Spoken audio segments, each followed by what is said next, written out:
놀라운 일인데요. 대학 졸업할 때 최종 학점이 3.4였습니다. 놀랐죠?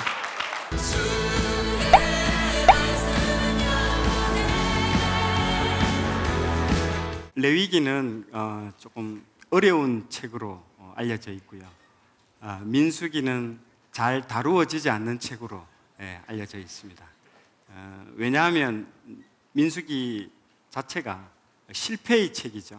실패의 책이고, 그리고 하나님께 원투 스트레이트 펀치 계속 맞으면서 광야를 길을 가는 책이기 때문에, 그리고 치리의 책이고 징계의 책이기 때문에 보통 일반 교회에서는 잘 다루지 않습니다. 그리고 신학과 교수님 중에서도 민수기를 전공한다든지 뭐 로마서나 이런 책들은 많이 이걸 이제 주제로 해서 논문도 쓰고 하는데, 민수기는 잘 다루지 않는다고, 거의 전문가가 한국에도 거의 없다고 들었습니다. 그리고 만약에 목사님이 민수기를 주제로 오늘 설교한다 하면 이제 야단 맞을 각오를 하고 들어야 되는 겁니다.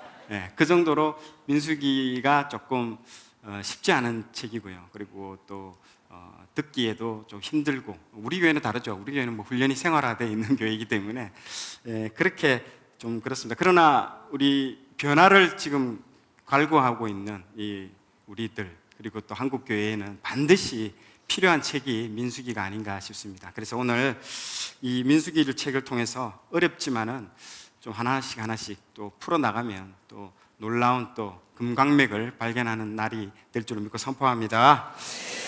혹시 오늘 또 여기 먼저 양해를 구하고 싶은 게, 민숙 자매님이나 민숙 집사님 계시면 자기 이름 계속 부른다고 짜증내지 마시고요. 책 이름이기 때문에 좀 이해를 좀 미리 양해를 좀 구하고 시작하도록 하겠습니다. 자, 먼저 민숙이 시작하도록 하겠습니다. 민숙 씨 죄송합니다. 자, 민수기는 책 제목부터가 예사롭지 않습니다. 일단 모든 책을 볼 때에 제목을 여러분들이 주목하셔야 됩니다. 일단 제목 자체에서부터 우리가 백성 민자의 숫자, 백성의 수를 센다라는 책 제목입니다. 그리고 영어 이름도 뭐라고 되어 있습니까? Numbers라고 되어 있습니다. 숫자입니다. 그래서 이 민수기를 읽을 때는 숫자를 절대로 이렇게 간과해서는 안 됩니다. 숫자에 모든 메시지가 들어있고 숫자에 의미가 있습니다. 그래서 수학 싫어하시는 분들은 상당히 곤혹스러운 시간이 될 것 같은데요. 우리 초등학교 때 소풍이나 이렇게 소풍 갈 때 제일 처음에 하는 게 뭡니까? 안전번호 하나, 둘 이렇게 5열 정도를 해서 안전번호를 시키지 않습니까? 그리고 다시 일어나, 다시 시험부터 시작, 다시 안전번호 이렇게 해서 하는 이유가 뭡니까? 인원을 체크하려고 하는 거잖아요. 인원수를 이렇게 세기 위해서 안전번호를 시키거든요. 그리고 출발할 때도 하고, 또 언제 하죠? 도착하고 나서 애 하나 잊어버렸는지 싶어가지고 또 한 번 체크를 하지 않습니까? 똑같은 거거든요. 지금 이 민수기가 시작 출발할 때도 인원수를 체크하고 도착할 때도 인원수를 체크하거든요. 그 인원의 그 사람 수에 하나님의 어떤 놀라운 메시지들이 담겨 있습니다. 그래서 이 숫자에 대해서 여러분들이 먼저 생각을 좀 하셔야 됩니다. 제목이 왜 민수기인지, 왜 Numbers인지 거기에 비밀이 숨어져 있습니다. 자, 보시면 두 번의 인구조사를 합니다. 민수기가 1장과 26장에 두 번의 인구조사를 합니다. 첫 번째 인구조사를 할 때는 출애굽 1세대가 장소가 어디입니까? 시내산에서 체크를 하죠. 60만 3,550명입니다. 아라비아 숫자로 써야 됩니다. 성경에는, 우리 개역 개정에는 전부 한글로 되어 있습니다. 우리 은행에 가면 위에 1,000만 원 이렇게 한글로 쓰고 밑에는 또 이게 숫자로 쓰지 않습니까? 그래서 그 쓸 때마다 1,000만 원 써야 되는지 1,000만 원 써야 될지 항상 고민되는데, 그런 것처럼 요 60만 3,550명이 여기 체크가 됐다는 것들을 보시고요. 그 다음에 이 40년이 경과됐습니다. 그리고 두 번째 2차 인구조사는 출애굽 2세대입니다. 장소가 어디입니까? 모압 평지입니다. 지도를 한번 볼까요? 지금 출발하는 지역이 맨 아랫부분에 있는 그 시내산에서 출발해서 도착은 맨 오른쪽 상단에 보면 모압이라고 되어 있죠. 여기에 도착하게 되어 있습니다. 몇 년 만에? 40년 만에 도착을 하게 됩니다. 그리고 그 숫자가 60만 1,730명입니다. 자, 정감한 숫자가 보니까 마이너스 1820명입니다. 자, 이 숫자가 중요하다고 했죠.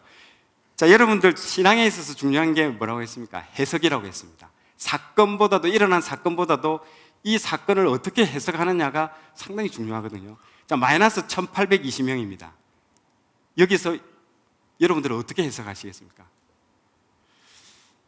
1번, 인구 70명에서 시작했지 않습니까? 맞죠? 출애굽하기 직전에 우리 창세기에 인구 70명에서 시작됐는데 나중에 인구가 몇 명? 60만 3천 명으로 이렇게 급격하게 증가된 이 놀라운 이스라엘의 번식력, 그리고 그 번식력으로 인해서 이렇게 왔는데 인구가 1820명이 줄어들었다? 이 대재앙입니다. 첫 번째 해석. 두 번째 해석은 아니다, 이 광야라는 데가 어디입니까? 사람이 들어가면 살아나올 수가 없는 데입니다. 뱀도 많고요, 그리고 다 결국에는 어려운 환경 때문에 많이 죽습니다.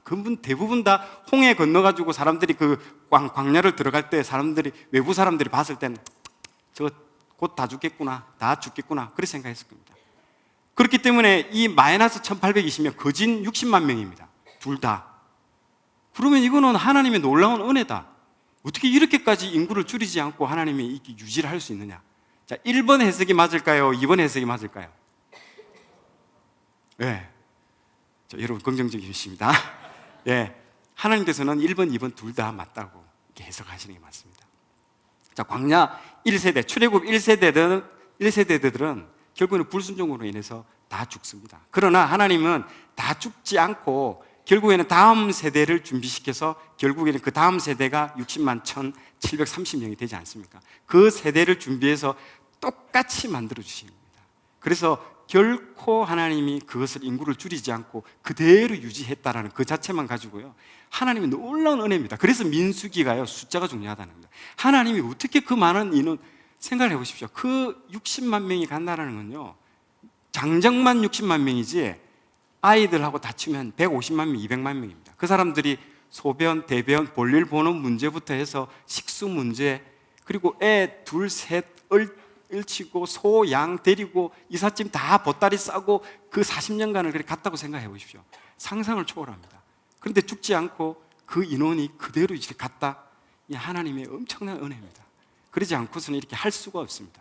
그게 이 숫자에서 하나님이 말해주고자 하는 메시지인 것입니다. 그렇기 때문에 숫자는 곧 메시지입니다. 어마어마하게 중요한 메시지라고 볼 수 있습니다. 우리 칫솔 보면 2080 뭐 칫솔 있잖아요. 20세 치약을 뭐 80세까지 뭐 이렇게 한다.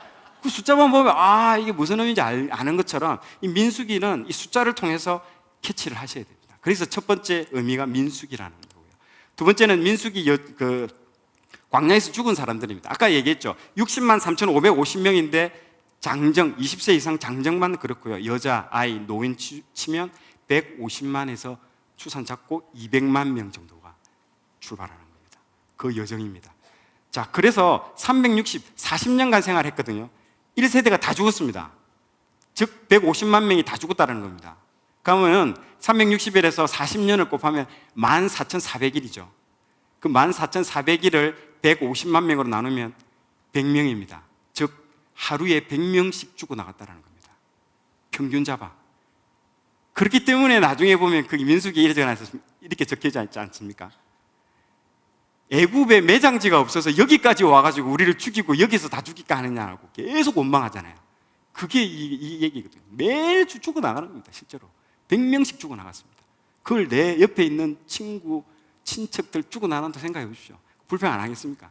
놀라운 그 숫자들입니다. 그래서 계속 내가 지금 수학적으로 풀어주고 있는 겁니다. 지금 수학 시간입니다. 지금. 그리고 그뿐만 아니라 이 각 지파별로의 인구 정감수를 봐야 됩니다. 다 숫자가 뭐 570 이렇게 한글로 적혀져 있어요. 그러니까 감이 안 와요. 민수기를 읽으면 이게 무슨 통감이 안 옵니다. 그래서 세번역이라 보면 다 숫자로 되어 있습니다. 파가 와닿습니다. 그리고 숫자를 여러분들 입맛에 딱 맞게끔 제가 이렇게 엑셀로 해서 그래프까지 그래서 딱 먹기 좋게끔 갖다 줬지 않습니까, 지금? 거기서 볼 때의 중요한 12지파 중에 가장 의미 있는 지파가 유다하고 시므온입니다. 하나는 베스트, 하나는 월스트. 유다는 인구도 많죠. 그리고 그 많은 데다가 또 더 나왔어, 보니까. 더 나와가지고 인구가 더 증가되고 있죠. 근데 시므온은 보십시오. 59,300명에서 도착할 때는 22,200명, 확 반 이상이 줄었습니다. 이유가 있겠죠. 뭔가 나쁜 일 하는데 앞장을 서가지고 다 죽었다는 겁니다. 하나님이 이 메시지가 분명히 있습니다. 그래서 어떤 재앙을 맞을 때는요, 어떤 집한지를 주목해서 봐야 됩니다. 누가 이 악한 일에 가담했는지, 어떤 집한지, 그리고 어떤 지파가 축복받는지 여러분의 집안의 문제이며 여러분의 이야기일 수가 있습니다. 그렇기 때문에 이걸 주목하면서 봐야 됩니다. 그러지 않고 그냥 드립다 읽기 시작하면요, 이게 무슨 말인지 민수기는 도통 이해할 수 없습니다. 그래서 민수기입니다. 수학을 못해도 됩니다. 제가 이렇게 다 먹기 좋게끔 가져왔습니다. 그래서 숫자가 주는 메시지가 참 많습니다. 우리 인생에 있어서. 여러분들도 숫자만 보면 하나님의 사랑이 느껴지는 거 없습니까? 저 같은 경우에는 이제 이 34라는 숫자가 저한테는 참 의미 있는 숫자입니다. 제 초등학교 때 등수거든요. 저는 너무 공부를 못해가지고요, 초등학교 때 이렇게 34등을 했습니다. 총 몇 명인지는 절대 말을 안 할 거고요. 네, 민망해서 말을 못하겠고. 그래서 항상 34등. 이게 뭐 한 20등까지는 앞치락 뒷치락 하잖아요. 근데 그 30등 이후부터는요, 남의 나와바리를 잘 이렇게 침범 안 합니다. 항상 그 성적. 1학년 때 6학년 때까지 거의 이 성적이었습니다. 항상. 이 3.1절이 어제인데 나와바리 죄송합니다. 이 남의 영역을 이렇게 침범하지 않습니다. 그래서 항상 이 성적이었어요. 그래서 우리 어머니가 예전에 우유 중에 3.4 우유라고 어릴 때 있었거든요. 그걸 매일 사주는 거예요. 매일 사가지고 와서 먹으라고. 근데 놀리냐고 한 번은 먹다가 울었어요. 너무. 우유도 울고 나도 울고. 그 34라는 글자만 보면 막 상처가 되고 눈물이 나고 그러는 거야. 너무 상처 많이 받고 그랬는데, 하나님이 그때 제가 강정했죠. 이 성경 통독을 대학교 입학 전에 했잖아요. 그 이전에 내 바보의 영이 있었더라고요. 우리 어머니가 내 안 재우고 새벽 1시까지 공부시켰어요. 초등학교, 중학교 때까지. 얼마나 공부시켰는지 모르겠더라고요. 공부를 아무리 해도. 근데 성경 통독하고 나니까 이 바보의 영이 떠나더라고요. 그러고 난 뒤에 놀라운 일인데요, 대학 졸업할 때 최종 학점이 3.4였습니다. 놀랐죠? 근데 여기 계시는 분 중에 4.0 넣는 사람들이 그게 자랑이라고 3.4 자랑하냐. 저한테는 놀라운 혁명적인 점수입니다. 삼수를 해가 제가 지방대에 들어갔거든요. 겨우 그것도. 그런데 이 3.4를 받으니까요, 너무 하나님한테, 제가 34라는 숫자, 그래서 요 앞에 34번 버스만 봐도요, 가슴이 뭉클하고요. 우리 집에 가는 버스도 아닌데 한번 타고 싶고 그래. 그래서 그렇게 숫자가 하나님이 내한테 숫자만 봐도 참 하나님의 사랑이 느껴지고 그렇더라고요. 저한테는 그렇게 34가 참 의미 있는 숫자라고 보여집니다.